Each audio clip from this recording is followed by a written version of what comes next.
Hello students, welcome to my channel UP board English stream. Students, आज आपको figures of speech, personification और एपस्ट्रोफी का study कराते हैं। तो स्टूडेंट्स, ये फिगर्स ऑफ स्पीच आपका एग्ज़ाम में 4 मार्क्स का आता है, जिसमें आपको डेफिनेशन लिखना होता है और कम से कम 2 एग्जाम्पल लिखने होते हैं। तो 2 मार्क्स का डेफिनेशन होता है और 2 मार्क्स का आपके 2 एग्जाम्पल होते हैं। तो आइए स्टूडेंट्स, आपका पर्सोनिफिकेशन फिगर्स ऑफ स्पीच का स्टडी करते हैं। तो स्टूडेंट्स, पर्सोनिफिकेशन का हिंदी में अनुवाद होता है मानवीकरण अलंकार। तो इसका परिभाषा, इसका डेफिनेशन को हिंदी में परिभाषा कहते हैं। तो इसका डेफिनेशन इस प्रकार से है: इन पर्सोनिफिकेशन लाइफलेस थिंग्स और abstract ideas are treated as living beings.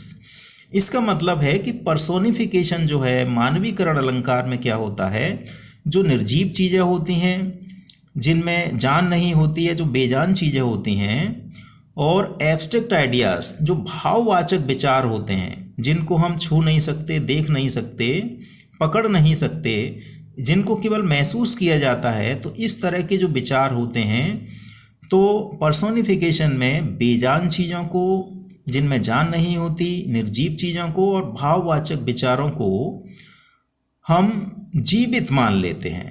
तो पर्सोनिफिकेशन में लाइफलेस थिंग्स को, बेजान चीज़ों को और भाववाचक विचारों को जीवित मान लेते हैं।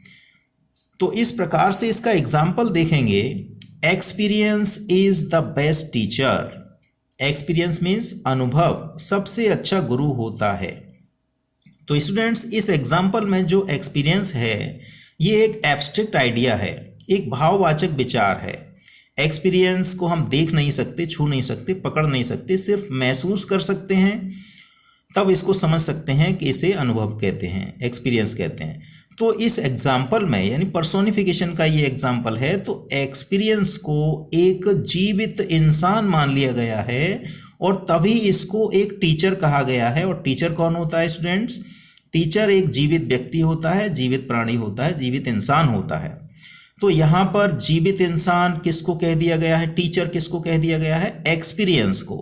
तो अनुभव को यहाँ पर गुरु कह दिया गया है, जो सबसे अच्छा गुरु होता है।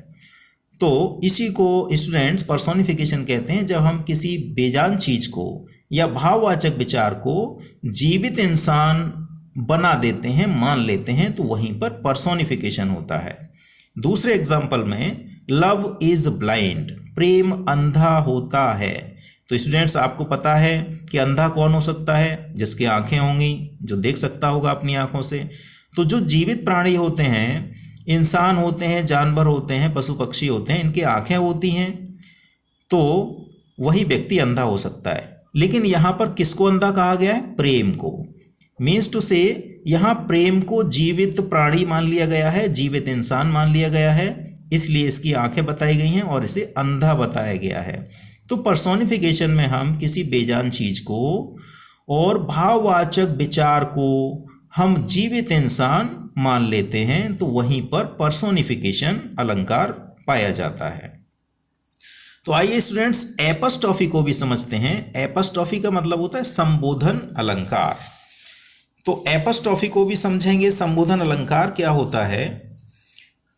तो इसका परिभाषा है, देखिए, इन एपस्ट्रॉफी में लाइफलेस थिंग्स, बेजान चीजों को, और एब्स्ट्रैक्ट आइडियाज को, भाववाचक विचारों, is addressed as if it were living or a dead person as if he were alive. तो पर्सोनिफिकेशन में जिस तरह से पर्सोनिफिकेशन में होता है कि हम बेजान चीजों को, भाववाचक विचारों को सजीव मान लेते हैं, लेकिन एपस्ट्रॉफी में क्या होता है कि हम बेजान चीजों को, भाववाचक विचारों को सजीव मानने के साथ साथ, उनको जीवित मानने के साथ साथ, हम उनका नाम लेकर संबोधन भी करते हैं, उनका नाम लेकर हम पुकारते भी हैं।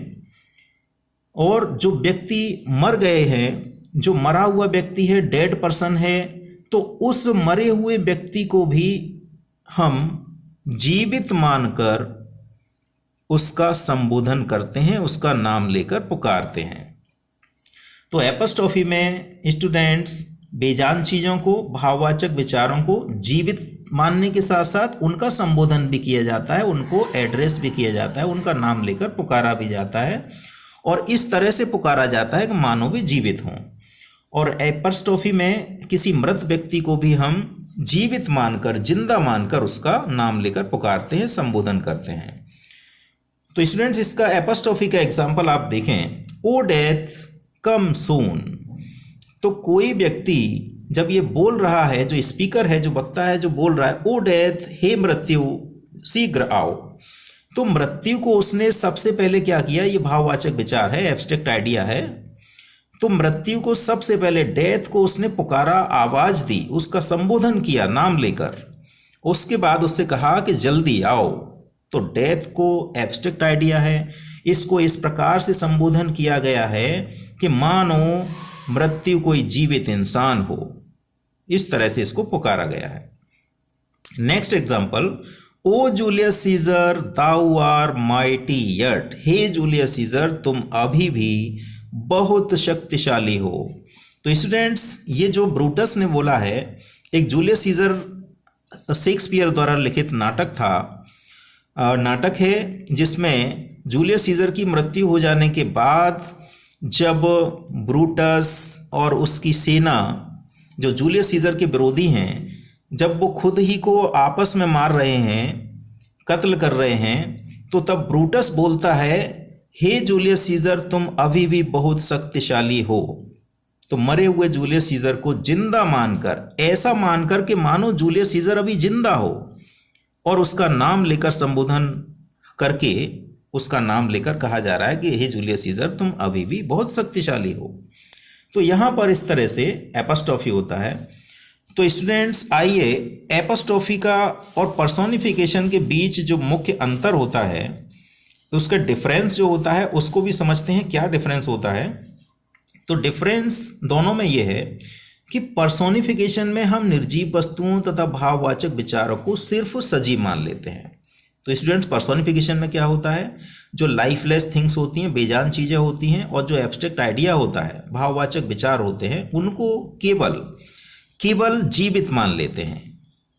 लेकिन एपस्ट्रॉफी में क्या होता है, उनको जीवित मानने के साथ साथ उनका नाम लेकर हम उनको पुकारते भी हैं, जीवित मानने के साथ साथ उनका संबोधन भी करते हैं।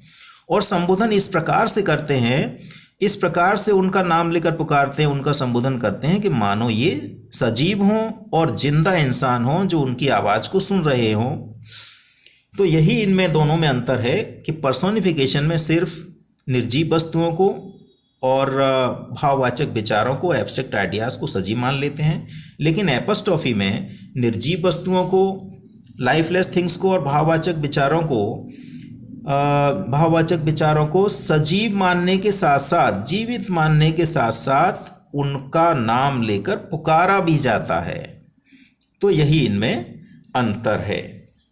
तो स्टूडेंट्स, अगर आपको एपस्ट्रॉफी को पहचानना है, एपस्ट्रॉफी की पहचान क्या है, एपस्ट्रॉफी का सबसे अच्छा पहचान है जिसको आप आसानी से पहचान सकते हैं कि जिस लाइन में एपस्ट्रॉफी होगा उसमें जो निर्जीव चीज़ें होंगी या एब्स्ट्रैक्ट आइडिया होगा, उसका नाम लेकर पुकारा जाएगा और उसके नाम से पहले ओ लिखा होगा। जिस तरह से आप देख रहे हैं, ओ डेथ, ओ जूलियस सीजर, और ओ के बाद जो भी नाम लिखा होगा, जो भी शब्द आएगा, उसमें पहला लेटर कैपिटल बना होगा। जैसे आप डेथ में कैपिटल देख रहे हैं, जूलियस में जे कैपिटल देख रहे हैं, ये व्यक्ति का नाम है।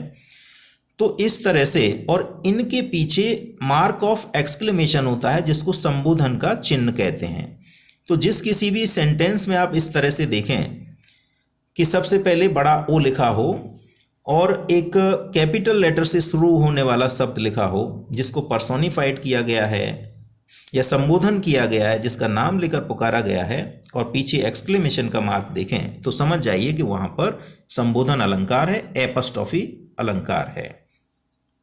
तो स्टूडेंट्स, हम आशा करते हैं ये वीडियो आपको काफ़ी पसंद आया होगा। अगर ये वीडियो आपको अच्छा लगा हो तो इसको लाइक एंड शेयर अवश्य करें। Thank you students for watching my channel.